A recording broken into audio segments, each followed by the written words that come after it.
So, this is Zendikar. Lots of different folks live here. You got humans, elves, core, vampires, goblins, merfolk, and lots of very terrifying wildlife. Also, it seems as if stepping outside will cause the plane itself to try and kill you. It's a fun place. It's also got just loads of mana. So much so that these three unspeakably ancient and unfathomable plains-devouring horrors, we'll call them the Eldrazi, think it'll make a good snack. Three planeswalkers notice this and decide that's probably not a good idea. These three planeswalkers are Nahiri, a core who is from Zendikar and really likes rocks. Sorin, a vampire from Innistrad who definitely reads any fanfiction written about him. And Ugin, a monochromatic dragon who is a smarty-pants know-it-all. Anyway, these three see one of the Eldrazi titans munching down on some unknown plane and are all like, and try to stop it. They don't. It's bad. Ugin comes up with a plan which involves Nahiri crafting thousands and thousands of floating stone diamond things called hedrons. The plan also involves using Zendikar as the prison for the Eldrazi, to which Nahiri is again all, but she gets voted down by the other two. They set the trap and Sorin lures the Eldrazi to Zendikar. Turns out there's three of the big titans. Ulamog, the one they saw earlier, Kozilek, and Emrakul, the biggest chunk.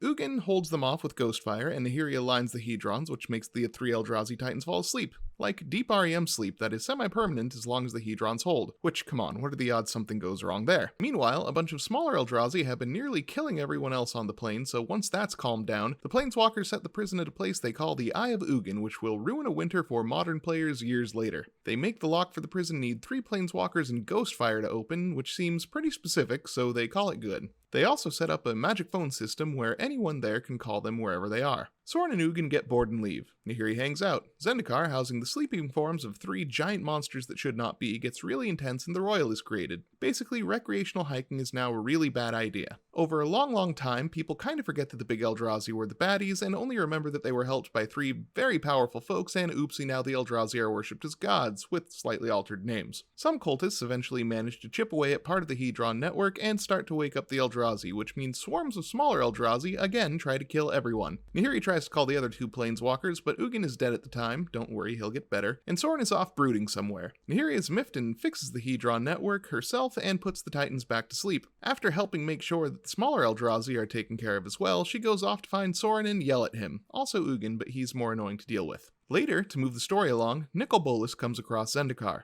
He's Ugin's brother, and not a very nice Elder Dragon planeswalker, and a big fan of convoluted schemes, so he decides that if his brother set something up, he should probably try to break it. He leaves Sarkhan Vol at the Eye of Ugin. Sarkhan is another planeswalker from Tarkir who really likes dragons. Sarkhan goes a wee bit mad in there, but gets better later, so that's fine. Bolas makes a scroll that talks about the eye and also happens to describe how to cast this nifty colorless fire spell and leaves it where Chandra Nalaar, a pyromancing planeswalker from Kaladesh, not exactly known for taking a measured approach to things, will find it. She does, and heads off to the eye because seems fun. Jace Beleren, a planeswalker from either Vryn or Ravnica, depending on when you ask him, and the epitome of why people get annoyed at blue players, is looking for Chandra at the time and so follows her to Zendikar quite conveniently for both Bolas and the plot. So Chandra, Jace, and Sarkhan all end up at the eye at the same time, and Chandra ends up casting Ghostfire. Big whoops! As the three Eldrazi titans slowly start to wake up, hordes of smaller Eldrazi once again start to kill and destroy everything. Sorin, done with whatever Vampire the Masquerade LARP he was on, returns to Zendikar to find that boy howdy have things gone off the rails. With no Nahiri or Ugin in sight, he enlists the aid of another local planeswalker, the elf Nissa Ravain, who is none too pleased about her home getting just demolished by a bunch of weird geometry monsters. They go to the eye, but Nissa more wants the Eldrazi to leave than stay strapped to her homeworld, so she just smashes up the eye real good. Unfortunately, the Eldrazi want to stretch a bit and get a snack before skedaddling off to eat other planes, and so immediately destroy two continents. Gideon Jura, a very nice bro of a planeswalker from Theros, happens upon Zendikar and, seeing the swarms of lesser Eldrazi still attacking everyone, says this won't do and goes about helping folks. The Titans return, and once he sees Emrakul, Gideon does the smart thing and goes to get help. He finds Jace, which is disappointing for Gideon as Jace is a scrawny little nerd. Jace and Gideon head back to Zendikar and meet up with Nissa. Jace and Nissa go about trying to repair the Hedron network, and Nissa ends up confronting Obnixilis, former planeswalker, now demon. It's complicated. She beats him up with the help of the plane itself and repairs Zendikar's ley lines, which is a thing. Jace heads to the eye to figure out what the heck, and runs into Ugin, who is less dead now that Sarkhan woke him back up on Tarkir. It's a whole thing, just go with it. Ugin's fixing the eye and talking about studying the Eldrazi, but Jace, while relieved at finally finding a bigger nerd than himself, wants to just destroy them. Ugin says one way or another he's going to fix things here, so Jace goes off to help elsewhere. Gideon has been wrecking Eldrazi face and teams up with yet another Zendikari planeswalker, Kiora, who usually doesn't play well with others, but things are kinda messed up right now, so she'll make an exception. They try to retake the coastal city of Seagate, and with Nissa and then Jace showing up, actually do it.